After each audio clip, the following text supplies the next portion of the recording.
Hey, it's Leslie, and this update I'm going to talk about the challenges of special events that involve food. Now, this could be anything from holiday dinners, birthday parties, house parties, potlucks, weddings, different things like that. Because if you attend, you're going to be faced with food, and if you're trying to stick to a meal plan, it's going to be tempting and it's going to be hard, and you're going to have to deal with it. And in life, this is going to happen. You can't avoid things altogether. So I want to talk about what the different options are, how to deal with it, how to avoid it, and basically just all around what you can do. The first thing you could do is skip it altogether. Now, this is something that I did for a while. When I first started losing weight, I would miss things like Thanksgiving dinner and things like that. I would just skip out on it altogether because it was just too hard. But after doing that for so long, it just got to me because I realized I'm sacrificing so much time with the people I love and care about. And it was hard because it was this internal battle of like, I felt like it was one or the other, I felt like either I focus on my health and avoid these events, or I spend time with people and stay fat, and that was really hard because in my mind, there was no compromise. It was either one or the other. And that's something that I've, learned to, deal with. But at the time, it was very, very hard. And you know what? Sometimes there are going to be things that you will want to avoid, but you have to decide how important is it? Is it that important that, am I going to miss out on some really good, important family time here? Or is it an event that I don't really care about missing? So if you think about missing it, just make sure that you're not sacrificing too much. Another option is to simply go and just don't worry about it. Just give in, enjoy, you could say binge. And this is what I actually ended up doing at my friend's stay at in the beginning of September. Because at that point, I was like, you know what? I'm starting my meal plan in 2 days. I'm just going to enjoy it. And let me tell you, my stomach hurt so bad after. But, sometimes you got to do that. The thing is, just make sure you don't do that too often. So once in a while, go for a binge, but be conscious about it. And the truth is, I actually hadn't really planned on it. I brought my veggies and hummus that night thinking, well, at least I'll have something healthy to eat when there's all this other junk food. And then you get there and there's just like this whole table covered in stuff and you're just basically sitting around and eating it. So, yeah, I recovered from it. But anyway, that's one option. A third option is to attend an event and be around there, but just basically be strong and don't give in and don't eat everything. And that's what I had planned to do at the stay get, but obviously didn't. But if you want to do that, bring an alternative. If it's a potluck, bring something healthy and then focus on the healthy things. There's always healthy options. If your friend, for their birthday, they're going out to a restaurant. There are healthier options. You got to watch because even the salads aren't always that healthy. But you can usually ask and ask the server, and sometimes they'll make changes to the food and how it's prepared.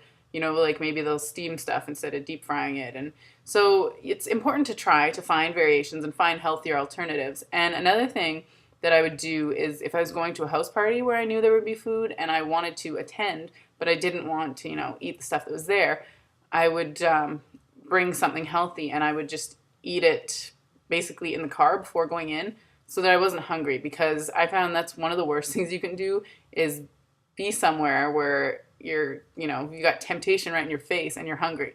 So if you're not hungry, it helps. And another thing is if you chew gum, obviously you can't eat while you're chewing gum. So it helps to, pop a piece of gum in your mouth while you're somewhere and you don't want to be eating what's sitting there right in front of you. Now, the fourth option is something you can only do really if you're in control of the situation, and that is to just compromise and change things. Don't go as big as you normally would when it comes to splurging.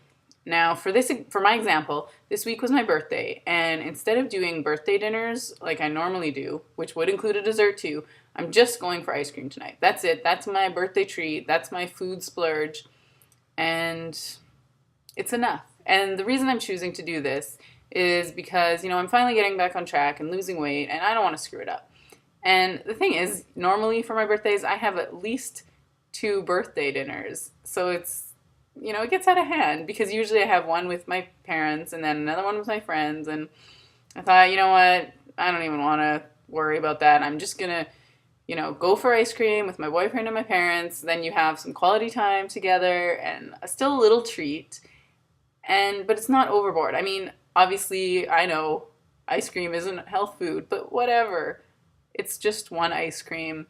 I'll get a little treat. I'll be satisfied, and it's not something that's gonna stick in my body. I'll burn it off like within a couple days. So that's another option. So the bottom line is that it is hard because there are challenges where special events involve food, and you know what? They're not going to stop. There's always going to be special events involve food and dinners and gatherings, and you can't control that.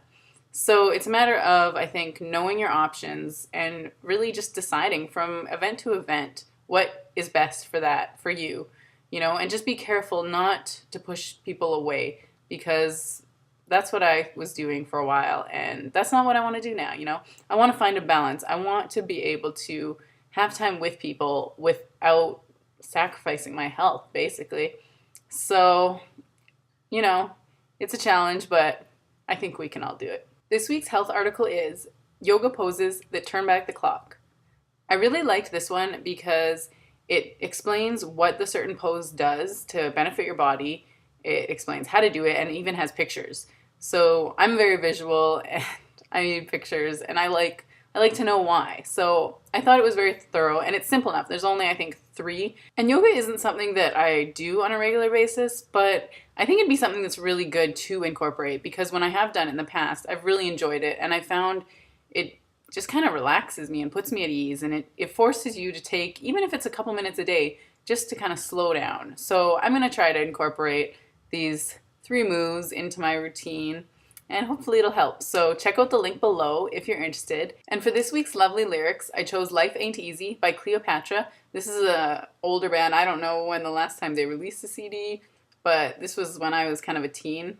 It's these 3 sisters. Anyway, I have the CD, and I still listen to it because I like some of the songs. So it's just kind of, it goes into more detail about, people that are homeless and stuff like that. But the bottom line is, we always have challenges in life, and there was never a guarantee that life was going to be easy. We need to go through these challenges and struggles to make us stronger and to make us, learn to fight and learn to cope with things.